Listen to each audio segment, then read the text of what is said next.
The atmosphere was becoming panicky.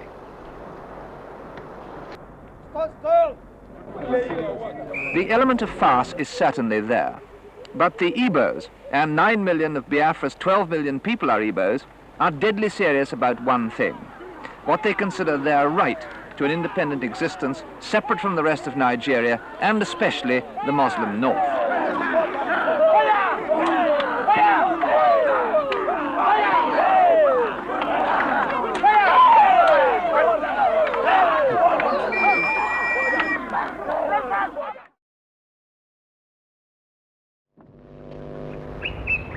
Getting out of Biafra is now a nightmare obstacle course over terrible roads and through countless roadblocks. It took us 2 days of hard traveling by Land Rover, by ship, down the Cross River, and finally by aeroplane.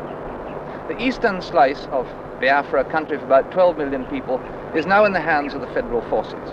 The Biafrans have been forced to withdraw, cutting an important bridge, blowing it up, and thus cutting the main road from Enugu, the capital, down to the Cameroons. In the north, just above the capital at Enugu, there's been fierce fighting round the key road junction at Nsukka, and it fell at the weekend.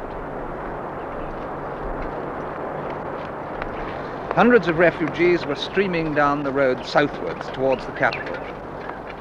Others were fanning out across the bush beside the road.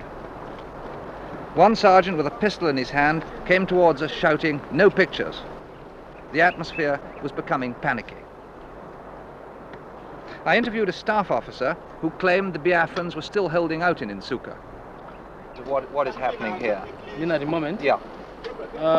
Our chaps anticipate the coming of the enemy, and they are moving down forward to make sure the enemy doesn't come within our territory. That's what's happening at the moment. Are you still holding Nsukka itself? Yes, we are holding Nsukka. And are you holding beyond it? Do you have your advanced posts beyond Nsukka? We have our forward post to the north of Nsukka. Talk of a Biafran counterattack turned out to be wishful thinking. A later story put out by Biafran officials said a traitor had given the order for the retreat. It sounded like a cover story to bolster the morale of the army and of the civilian population. As we drove back down the road to Enugu, the traffic was all one way. Lots of refugees, but apart from an occasional army truck, no sign of troops moving up to the front. Lieutenant Colonel Ojukwu, the military ruler of Biafra, gives his first press conference since fighting started with Nigerian troops. After about 10 days of fighting, how do you personally think that you've done in the battle, and your troops have done in the battle so far, and how do you think it's going to develop?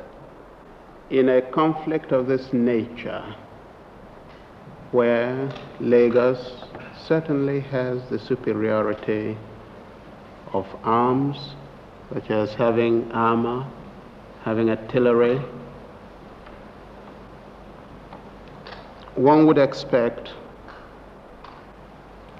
the Lagos troops to break through and then get pushed back, depending on the strength of the resistance. And this is really what we've been doing, particularly on the Nsukka sector. Today, they push forward, tomorrow we push them back. And today they push forward, tomorrow we cut through the line of communication, they have to rush back. And this is what has been happening. And that is why there has been really no decisive encounter at Nsukka. It seemed clear that their attitude was originally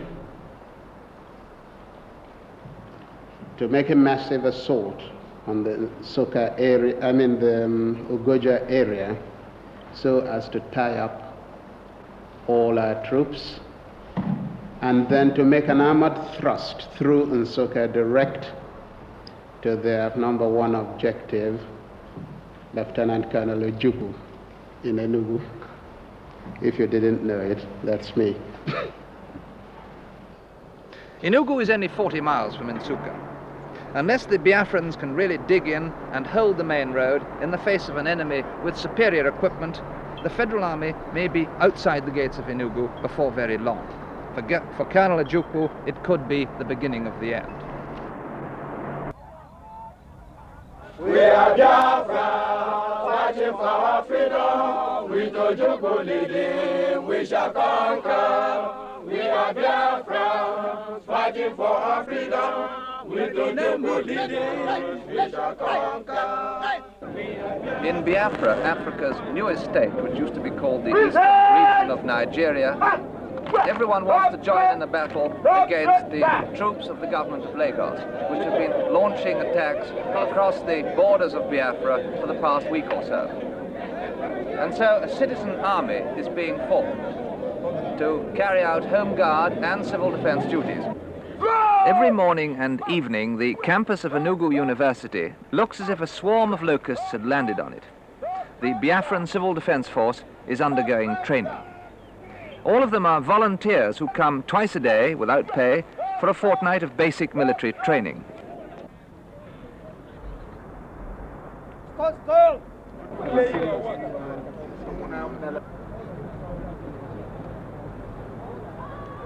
Hey! Wherever you move, stand still. Bring your hand here, on this shoulder. Cover in three, always cover in three. Put your hand, quick. Come on, put your hand until when you hear out front, the cutter.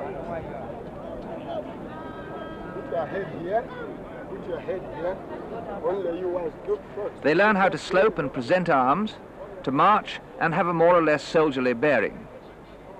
They're instructed by ex-sergeant majors who served with the British in the Second World War and who've dug out their old battle dresses and medal ribbons for the new emergency.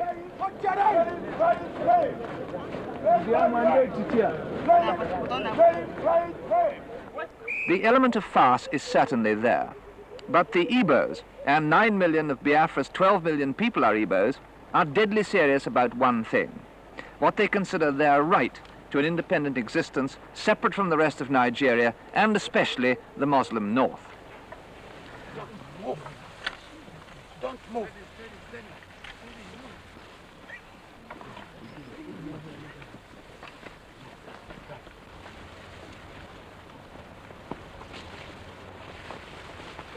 Although outgunned and outnumbered, they managed at first to hold off the attack from the north. But when the key town of Nsukka fell at the weekend, the odds against Colonel Ojukwu pulling off his gamble began to lengthen rapidly.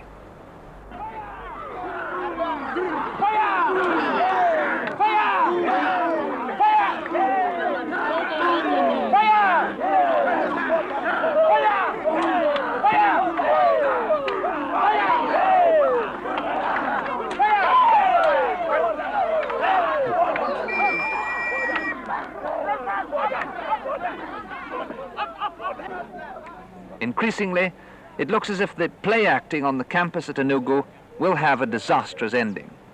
The farce is turning into tragedy.